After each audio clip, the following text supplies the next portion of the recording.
Giant robots are cool. From super robot shows like Getter Robo and Gurren Lagann, to real robots such as Gundam and Code Geass, these giant hunks of metal never fail to make me happy. Or in the case of a lot of Gundam shows, bore me out of my mind. Some of these shows rank amongst my absolute favorite anime, but the one thing I can never get out of my mind is how badass a true mecha game could be. Armored Core is nice, but it doesn't quite scratch that itch, you know? Same goes for Titanfall and many others. Though Metal Wolf Chaos might just be the best game of all time, but that's a topic for a whole other video. That's pointless, Mr. President! Nothing is pointless! And the reason is because I'm the President of the great United States of America! Take America back! Yeah! The point I'm trying to get at is that Zone of the Enders nails the feel of high-speed mecha action. Originally developed for the PS1 and PC, then eventually the Dreamcast, and finally released as a PS2 exclusive, Zone of the Enders is an action game developed by Konami and produced by none other than Hideo Kojima. Yeah, we're doing another Kojima game. The game follows Leo, a young boy living in a space colony, trying to survive an incoming invasion from a Martian military force. Leo just kind of stumbles into a mech and stuff happens. This mech is called Jehudi, and inside it resides a highly advanced AI known as Ada. I would like to praise how great this game looks for 2001. The PS2 already had a few lookers during this time, but Zone of the Enders and Silent Hill 2 stand above the rest in my opinion. The early 2000s Konami was spending big bucks to make these games look as shiny as possible. The night setting also helps highlight some of the better looking stuff, such as the mechs, and also hide some of the bad stuff away. There's a lot of really nice animations, some which do look a bit silly like the javelin animation, but some others like Jehudi maneuvering through the air were astonishing for the time.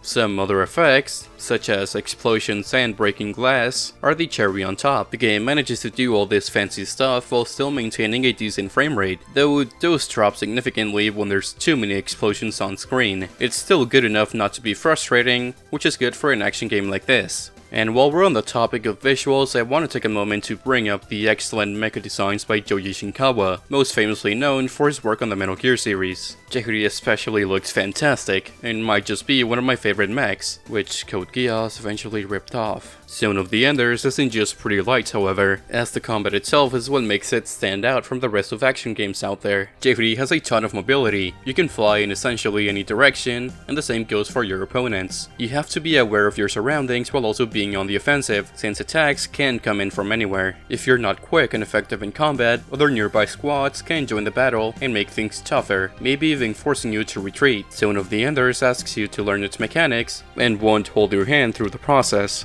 The optional tutorial is there, but experienced players won't have to force themselves through it on subsequent playthroughs. Flying with Jehudi is made easier by the way each action is mapped on the controller. The triangle button, which sits at the very top, makes Jehudi fly upwards, while the X button makes Jehudi descend in style. And it's a shockingly good solution for having a character be able to maneuver through the environment as well as Jehudi does. Jehudi can also boost, which increases its movement speed. I have to admit, the boost is kind of underwhelming. When moving horizontally, there's a slight difference while moving through the environment. In combat, however, the boost gets relegated to being a sort of dodge, which doesn't feel great. And forget about boosting vertically, because it's somehow smoother to just move up and down while not boosting. I would have preferred it if the boost upped Jehudi's overall movement speed, and if they had attached a meter to it, then all the better, since it would add a layer of strategy to the combat. Flying is only half of what Jehudi can do, however. With the square button, Jehudi performs an attack. Shocking, I know. What this attack is depends on proximity. If far away, it'll be a gun, and when getting close and personal, it's gonna be a beam saber.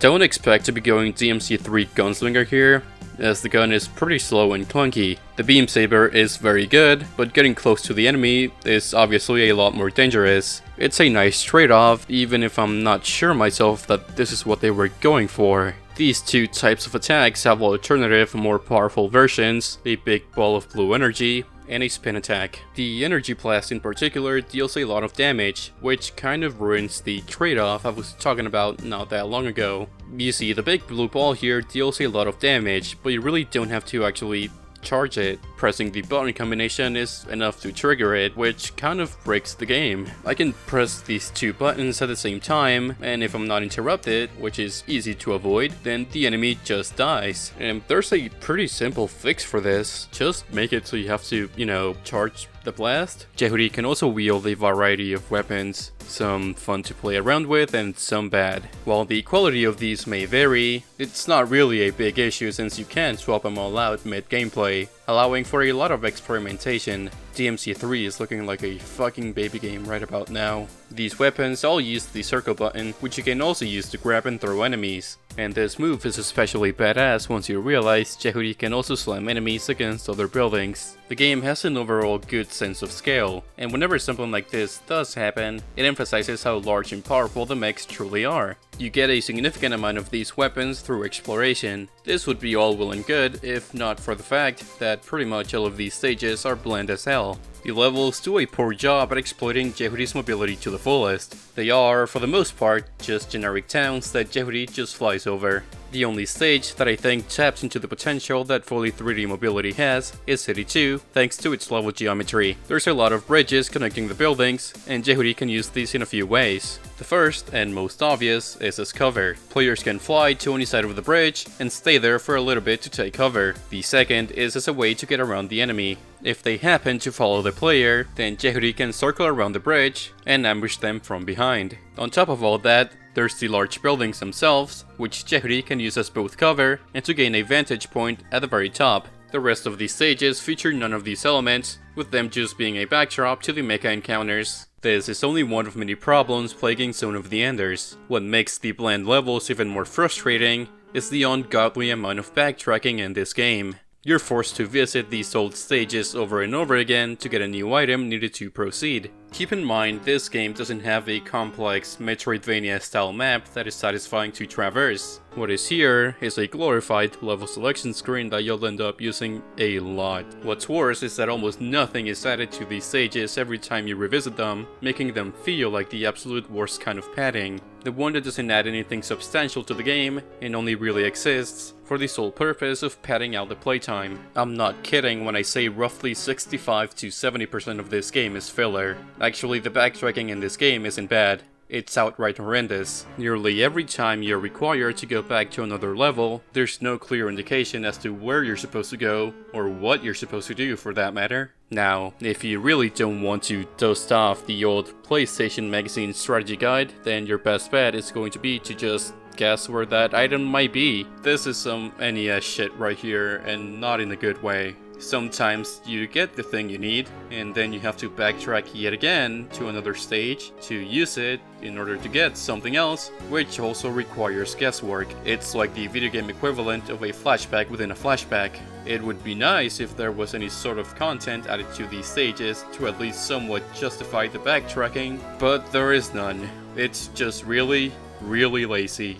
I guess it's not all bad though, as sometimes you are given the option to go back to towns you've already visited to partake in rescue missions. The idea behind these is fine and all, since they're supposed to make you feel closer to Leo, who himself is trying to save his colony, but they kind of go against the fun of the combat. If you want a passing grade on these, you'll need to be careful with the buildings surrounding you. The more casualties there are, the lower your rank will be. The problem is that you can't exactly do that without limiting your own moveset. Pretty much every weapon in Jehudi's arsenal can destroy nearby buildings by simply using them. And plus, you can't slam dunk enemies against buildings anymore. I get that being able to kill civilians like this creates a huge sense of ludonarrative dissonance, but I'm already feeling that whenever I have to stop having fun for a couple minutes just to get a passing grade on these missions. Zone of the Enders clearly takes inspiration from a lot of real robot anime, especially some Gundam shows, Victory Gundam being the one that comes to mind. It tries to tell a tale of violence and death, focusing on the cruelty of war and how it tears people to pieces. Emphasis on tries because the plot is really bad. Just like in Victory Gundam. The game is pretty short, all things considered, and a lot of that runtime is spent in combat, so there is very little time for the story to truly develop at all. All of these characters are one-dimensional, and the story tries to rush through it all so quickly that they never get developed in the slightest. Seemingly important character moments have absolutely no impact because I don't care about neither the stakes nor the actual people involved in this conflict. When Leo's friend gets shot, I don't care. She's only had like 10 lines of dialogue throughout the entire game. When, this bitch starts going off about her life, I don't care. She's about to die, and all of it is crammed at the very end. Even the relationship between Leo and Ada, the emotional crux of the story, is very poorly developed. Also, speaking of Leo... Fuck Leo. Throughout most of the game, all he ever does is whine for no reason. He's a pacifist, but not really. He wants to save his beloved colony, but when given the opportunity to do so, goes on and on about not wanting to do so because he's not a murderer. Even though he wouldn't have to kill anyone anyways, so it just feels as though he's really lazy. You are the only one who can save the colony. No! I don't want to do that. Leo, listen to me. You go find them.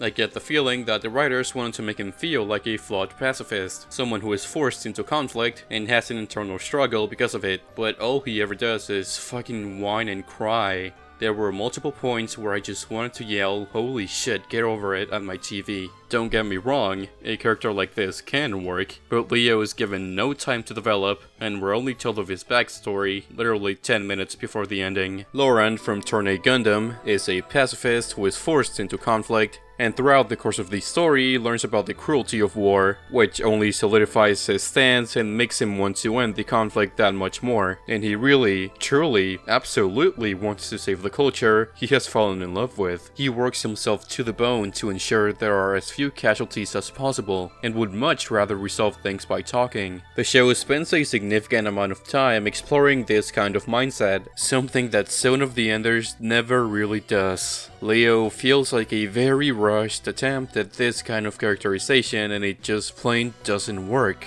Ada is pretty bad too, but not really because of her character. She just won't shut the fuck up. Damage index exterior 75%. We will shut down your damage.